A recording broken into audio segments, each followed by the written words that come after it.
ദൈവനാമത്തിന് മഹത്വം ഉണ്ടാകുമാറാകട്ടെ. ഇന്ന് വരെ ജീവിപ്പാൻ ദൈവം തന്ന ഉപകാരങ്ങളെ ഓർത്ത് സ്തോത്രം ചെയ്യാം. ഞാൻ കുര്യൻ എം ചാക്കോ. ദൈവാത്മാവ് നമ്മിൽ വസിക്കുന്നു എന്ന സത്യമാണ് കഴിഞ്ഞ പാഠത്തിൽ നാം ധ്യാന വിഷയമാക്കിയത്. സത്യാത്മാവ് നമ്മിൽ വസിച്ച് പല തലങ്ങളിലേക്ക് നമ്മെ ഉയർത്തുന്നുണ്ട്. ഗലാത്യർ 5:22 കാണുന്നത് ആത്മാവിൻ്റെ ഫലത്തെയാണ്.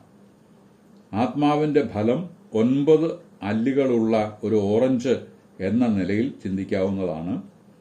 അതിൽ ആദ്യത്തെ അല്ലി സ്നേഹം എന്നതാണ്. അതോട് ചേർന്ന് സന്തോഷം, സമാധാനം, ദീർഘക്ഷമ, ദയ, പരോപകാരം, വിശ്വസ്തത, സൗമ്യത, ഇന്ദ്രിയജയം എന്നിവ കാണുന്നു. ദൈവം സ്നേഹമാണ്. ക്രിസ്തു പ്രദർശിപ്പിക്കപ്പെട്ട സ്നേഹമാണ്.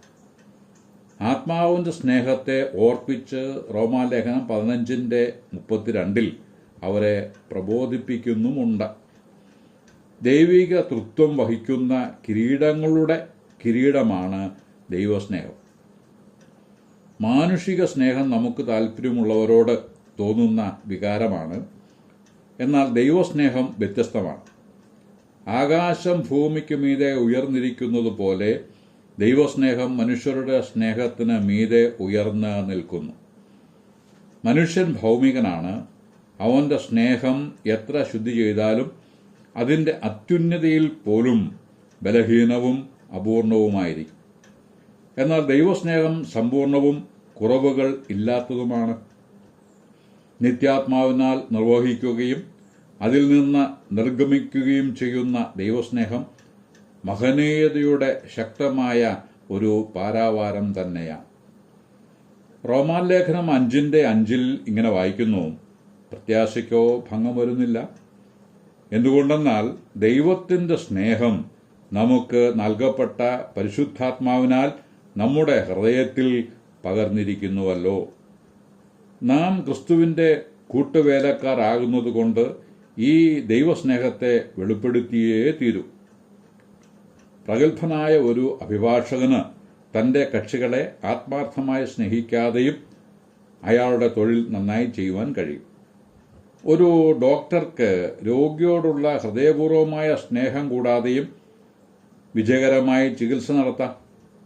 ഒരു വ്യാപാരിക്ക് തൻ്റെ ബിസിനസ് അഭിവൃദ്ധിയിലേക്ക് കൊണ്ടുവരുന്നതിന് ഉപഭോക്താക്കളെ ആഴത്തിൽ സ്നേഹിക്കണമെന്നില്ല. എന്നാൽ സ്നേഹത്തിൻ്റെ അഭാവത്തിൽ ഒരു മനുഷ്യനും ദൈവത്തിൻ്റെ കൂട്ടുവേലക്കാരനായിരിക്കുവാൻ കഴിയുകയില്ല. 2 കൊരിന്ത്യർ 5:14 വായിക്കുന്നത്: ക്രിസ്തുവിൻ്റെ സ്നേഹം ഞങ്ങളെ നിർബന്ധിക്കുന്നു എന്നാണ്. ഈ നിർബന്ധത്താലല്ലാതെ കേവലം ഒരു ഉദ്യോഗമായി മാത്രം ഈ പ്രയത്നത്തെ കാണുന്നു എങ്കിൽ അതങ്ങ് അവസാനിപ്പിക്കുകയാണ് നല്ലത്. ദൈവാത്മാവിനാൽ നിറയപ്പെട്ട സ്നേഹമില്ലാതെ നമുക്ക് കർത്താവിൻ്റെ വേല നിറപടിയായി നിവർത്തിക്കുവാനാവില്ല. പാപത്തിൻ്റെ ശാപമേറ്റ ഭൂമിയിൽ ദൈവത്തിന് പ്രസാദമുള്ള ഫലം കായ്ക്കുന്ന വൃക്ഷം സ്നേഹത്തിൻ്റെ വൃക്ഷമാണ്.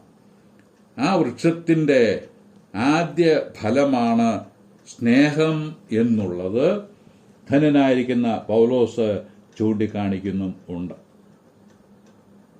ഇതേപ്പറ്റി ഒരു ദൈവദാസൻ പറഞ്ഞത്, ബാക്കി 8 അല്ലികളും സ്നേഹമെന്ന വാക്കിൽ ഉൾക്കൊള്ളിക്കാം എന്നാണ്.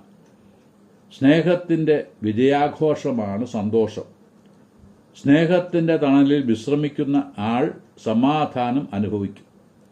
സ്നേഹത്തിൻ്റെ പരിശോധനയാണ് ദീർഘക്ഷമ.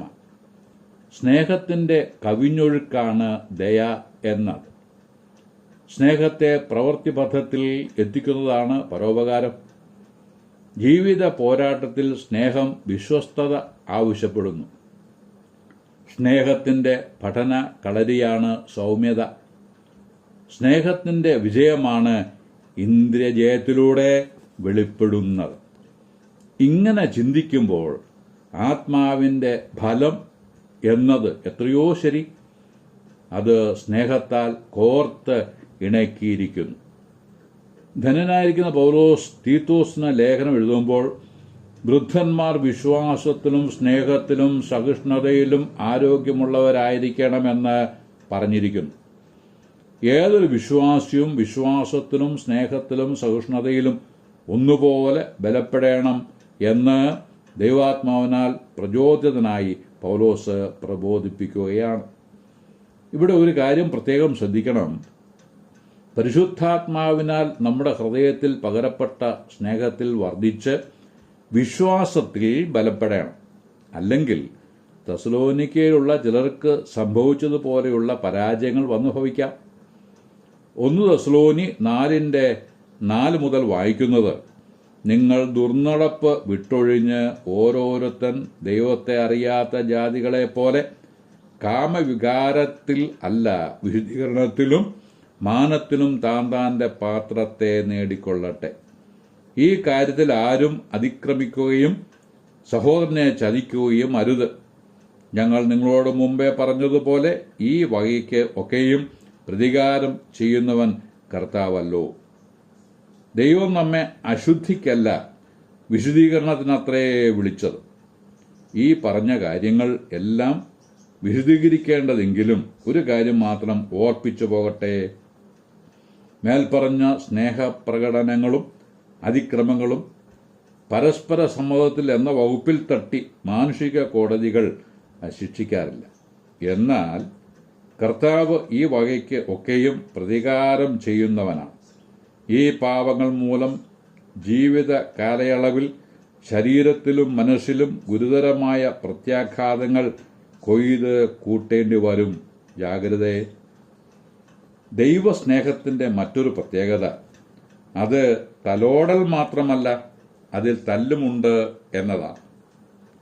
എബ്രായ ലേഖനം 12:6 കർത്താവ് താൻ സ്നേഹിക്കുന്നവരെ ശിക്ഷിക്കുന്നു, താൻ കൈക്കൊള്ളുന്ന ഏത് മകനെയും തല്ലുന്നു എന്ന് സദൃശവാക്യങ്ങൾ 3:12 ഉദ്ധരിച്ചുകൊണ്ട് പറയുന്നു. യേശുക്രിസ്തു ഇന്നലെയും ഇന്നും എന്നേക്കും അനന്യൻ തന്നെ എന്ന് ഇബ്രായർ 13:8 എഴുതിയിരിക്കുന്നത് ശരിവെക്കുമാർ കഴിഞ്ഞ കാലത്തും ഈ കാലത്തും തന്റെ പ്രവൃത്തി ഒന്നുപോലെയെന്ന് വ്യക്തമാക്കിയിരിക്കുന്നു. നമുക്ക് പരിശോധനകൾ വരുമ്പോൾ ദൈവം നമ്മെ മക്കൾ എന്ന പോലെ പരിചരിക്കുകയാണ് എന്ന് നാം ഗ്രഹിക്കണം. ആത്മീയ മണ്ഡലത്തിൽ ദൈവത്തിൽ നിന്ന് ശിക്ഷണം അനുഭവിക്കാത്തവർ യഥാർത്ഥ മക്കളല്ല എന്ന് വചനം പറയുന്നു. ഒരു തോട്ടക്കാരൻ മുൾച്ചെടികളെ ചെത്തി വെടിപ്പാക്കാറില്ല, മുന്തിരിച്ചെടികളെയാണ് ചെത്തി വെടിപ്പാക്കുന്നത്. അതിനാൽ കൂടുതൽ ഫലം കായ്ക്കുമെന്ന് യോഹന്നാന്റെ സുവിശേഷം 15:2 വായിക്കുന്നു. ആകയാൽ സ്നേഹത്തിന്റെ സംഭരണിയിൽ നിന്ന് ദൈവസ്നേഹം ആവോളം അനുഭവിച്ച് ആ സ്നേഹത്താൽ നിർബന്ധിക്കപ്പെട്ടവരായി ക്രൂശിൽ വെളിപ്പെടുത്തിയ ദൈവസ്നേഹത്തിന്റെ സാക്ഷികളായി മനുഷ്യരുടെ മുമ്പാകെ വെളിപ്പെടുവാൻ സർവകൃപാലുവായ ദൈവം നമ്മെ സഹായിക്കട്ടെ എന്ന് ആശംസിച്ച് വാക്കുകൾക്ക് പൂർണ്ണവിരാമം കുറിക്കുന്നു. ദൈവനാമം മഹത്വപ്പെടുമാറാകട്ടെ.